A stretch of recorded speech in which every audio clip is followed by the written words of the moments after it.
Howdy, it's Liz, and I have another Flow Style Junk Journal to show you.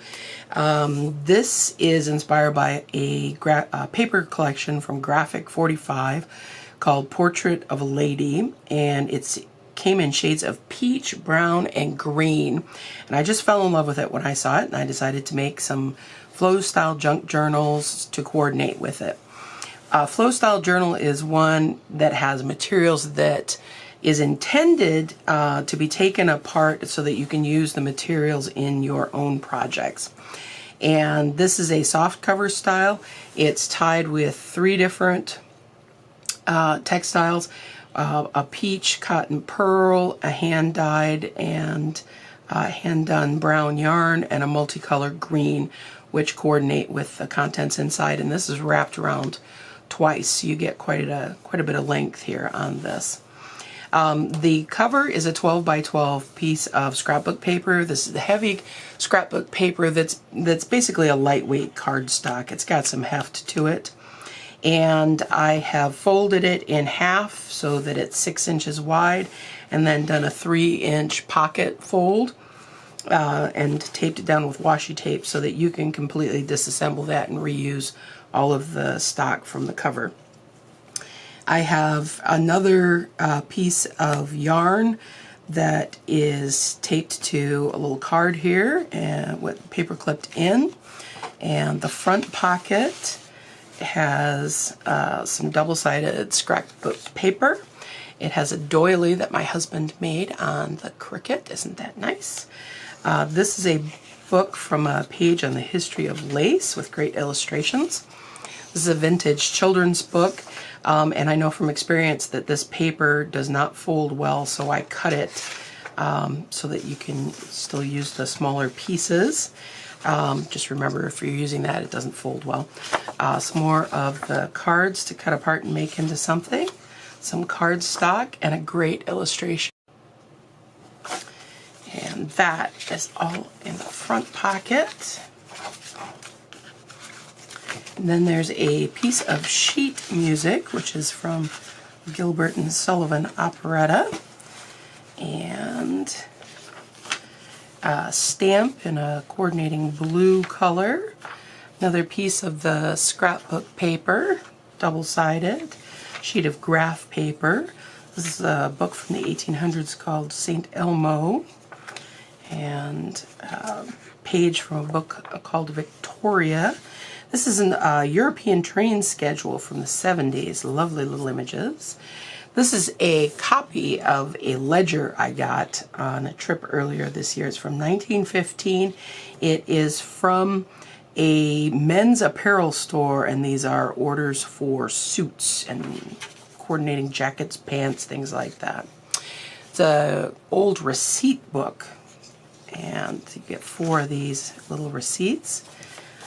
And that's just a piece of text, picture of an old watch, and here's a piece of the coordinating cardstock. There are several in here, and all of them are double-sided from this Graphic 45 collection. Another piece of scrapbook cardstock. This is a book I have in Polish, which is quite interesting. It's a copy of it.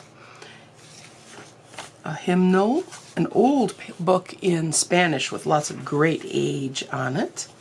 This page from a book on birds.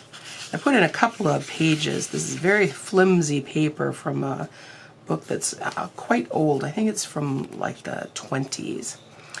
Old Sears catalog. This one's a reproduction, but it got a lot of light exposure, so it's very brown. More stamps, and another piece of double-sided cardstock, and that's actually paper clipped to another piece of double-sided cardstock. This is an order form from a tire store. This is a book in French that I have sprayed with alcohol inks through a doily, which makes a lovely pattern on it.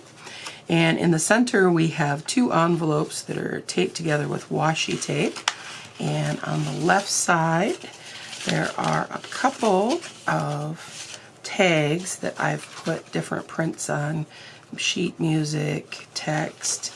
There are a couple of stamped tags in coordinating colors. couple of pieces of, I think these are all single-sided scrapbook paper that coordinate. Another one of those tags that's ready to be cut apart. And these are all coordinates from the Portrait of a Lady Graphic 45 collection, all ready to be used when you make a project with these. And then in the other side, tuck all these back in here. The other side are 12 3-inch coordinating fabrics. Excuse me, there might be 13 actually coordinating fabrics with this set. 2, 3, 4, 5, 6, 7, 8, 9, 10, 11, 12, 13. Yes, so that you can use those in your crafts. And then these are mostly the back sides of those pages. But in this envelope, I have a couple of different things. I have some vintage and modern buttons. And this one has a lovely sort of burgundy colored button. I got these out of my mother's antique button box, some of them. Some of them are newer, but the large one is vintage. She was naming off all the different pieces of clothing of hers and her sisters and my grandmothers and great-grandmothers that some of these buttons came from. And then these are artwork from old thread spools, and they're punched out on cardstock, so they will make a nice addition, a tuck spot, a decorated paper clip, something for your craft. A couple of those. I can get them all back in here without spilling them. Clip that back on. I have somebody who's rebelling. There we go. And the back sides of the pages we saw previously. Another tag. Another coordinating piece. I just love the peach, brown, and green color scheme of this pad of paper. Seats. And this is the other side of that Victoria book. It has a lovely graphic on this side, which it didn't have on the other. It was sort of plain text. And then another stamped image. This is a Rose Madder stamp. Excuse me, Rose Madder ink. And then in the back, there's another coordinating playing card with yarn wrapped around it. And more of the coordinating cards. This is a picture from an art book.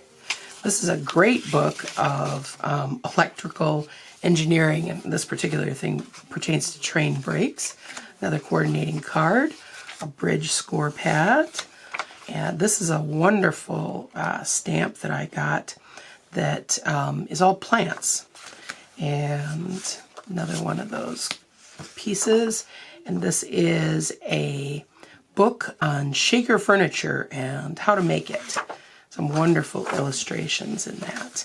All right, this is one of several that I have done with these coordinating papers. So this one is number 2. So if you would like one that's a little bit more green or a little bit more brown rather than the peach color, look for some of the other numbers. This is going to be for sale in my Etsy shop. Thank you for looking. I appreciate it. Have a great day.